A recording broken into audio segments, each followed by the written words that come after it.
Hello. Uh, I thought that as this was your first time behind the wheel of a C-class Mercedes-Benz, I might give you a bit of a guided tour, just to help you feel at home. If you don't mind, that is. Just say if you'd rather... Splendid. Great. Well, let's start by getting comfortable, shall we? There are two types of seat adjustment in the range, manual and electric. With manual seats, this lever is used to set the distance from the steering wheel, and these ones the height and inclination of the cushion. Yes, you've got it. The backrest and headrest are also adjustable. It's even simpler electrically, as I'm about to show you on this special display.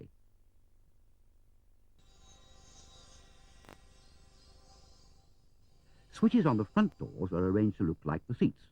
They operate when the ignition key is in positions 1 or 2, or when the engine's off and the front doors open.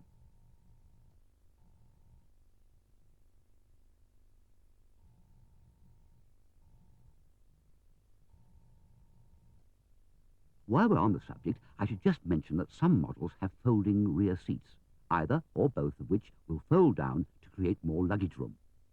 When you've unloaded, make sure you lock the backrest into the upright position. Also, on some models, the steering wheel's adjustable.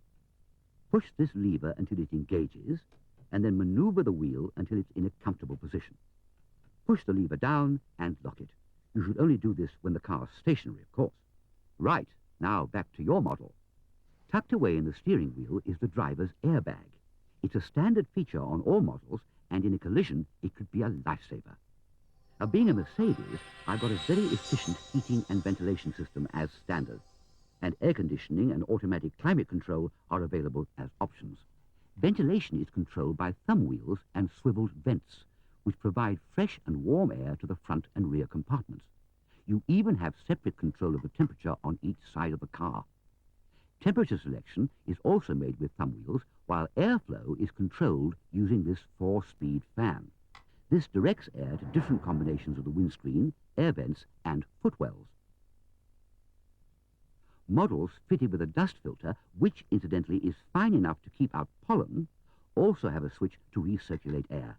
This helps to stop nasty smells getting in.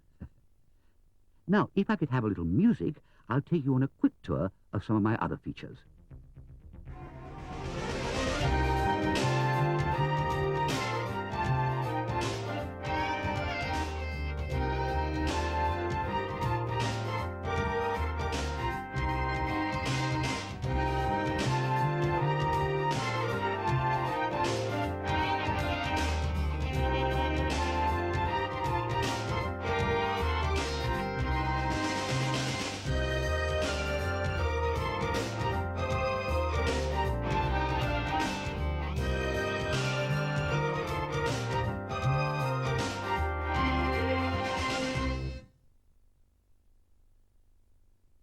Right, time to take a look at the instrument panel.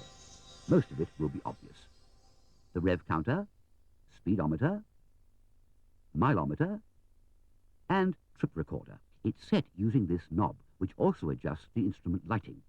There are warning lights for low levels of coolant, engine oil, brake fluid and handbrake on, windscreen washer, worn front brake pads, the battery not charging, and even a faulty exterior bulb.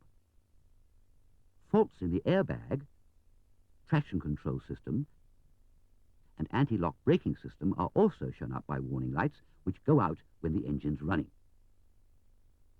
On the right side of the instrument cluster, you'll see the clock, while on the left is the optional temperature display. This is linked to a sensor mounted near the front bumper. Remember, though, if it does show a temperature just above freezing, it doesn't necessarily mean there's no ice on the road.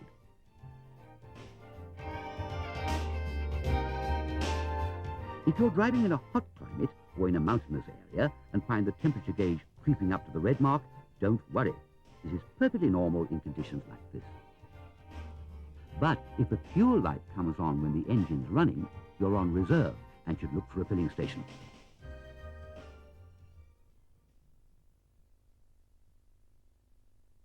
This single switch controls most of the exterior lights. Side lights, headlights, and right and left parking lights. It also pulls out, the first notch adding front fog lamps, the second switching on the rear fog lamp. This combination switch controls the rest of the light functions, the right and left indicators, and of course the main beam. The same switch also operates the windscreen wiper.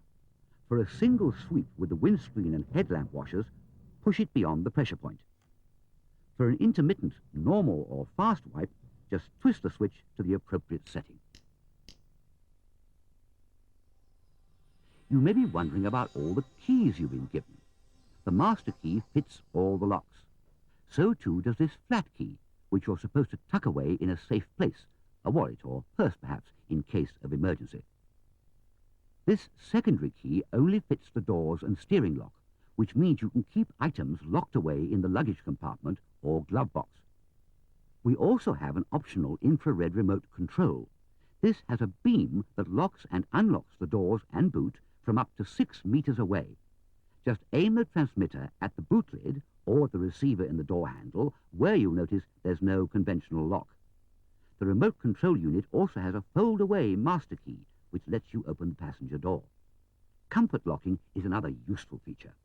If you have an electrically operated sunroof and windows, you can close these automatically when you lock the doors, simply by holding the key a little longer in the lock. All C-class cars have central locking, of course, activated outside at either front door or the boot lid, or inside by the switch on the center console. There are also child safety locks, which prevent the rear doors being opened from inside. Now, what about topping up? To open the bonnet, release the first catch. Yes, I know it's obvious, but bear with me. There's a second catch which you release by pulling this tab. You can then lift the bonnet, but not by the tab, please. The engine oil goes here, the coolant goes here, and the stuff for the windscreen washer goes here. If you're wondering where the battery is, it's in the boot with the spare wheel and jack, which, if you should be unlucky and get a puncture, goes in these special tubes near the wheel housings.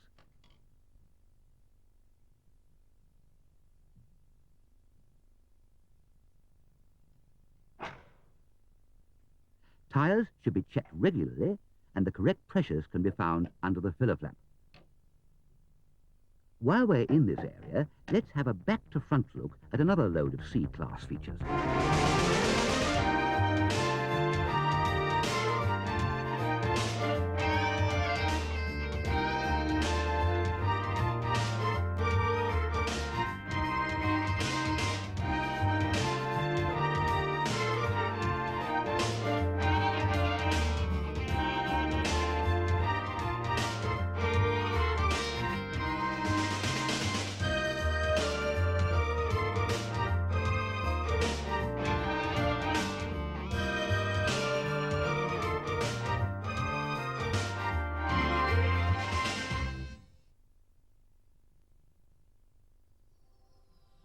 Right, now we're safely on board, some info about driving. C-class models come with either manual or automatic transmission. Automatics have 6 settings on the selector lever. N, naturally enough, is for neutral, which means there's no power going from the engine to the wheels. P is the parking lock, a very handy additional safety feature. The lever's locked in park when you take the key out of the ignition. It can only be engaged when you're stationary and can only be released when your foot is on the brake. D is for drive, and you'd use it for normal driving conditions. For special driving conditions, however, you might choose the settings 3 or 2. At 3, the transmission will only change up to 3rd gear, perfect for negotiating moderate hills. At 2, it only shifts up to 2nd gear, great for steep inclines, mountain passes, things like that. If you need a bit of swift acceleration, automatics have a thing called kickdown. Pushing the throttle beyond the pressure point drops you quickly into a lower gear, and away you go. A couple of additional features on automatic petrol engine cars are the S and E settings. S for standard driving conditions, E for economy and a more relaxed style of driving. The E program is overridden if you use kick down to accelerate. Manuals have 5 forward gears, and you'll find reverse by lifting the gear shift lever before moving it into position. There, smooth as silk. Finally, if you're looking for the handbrake, there isn't one. What we have instead is a foot-operated parking brake. Press the pedal to apply the brake. Pull the handle to release it. Easy to use and extremely efficient. The brake warning light comes on when the engine's running, and you hear an alarm if you try and move off with the parking brake on. If you're like most Mercedes owners, you'll be so eager to take off, you won't have read the handbook yet, though I hope you'll get round to it soon to discover some of the features we haven't had time to look at. This brief introduction to the C-class, though, should be enough to get you started. Thank you. Not at all. My pleasure.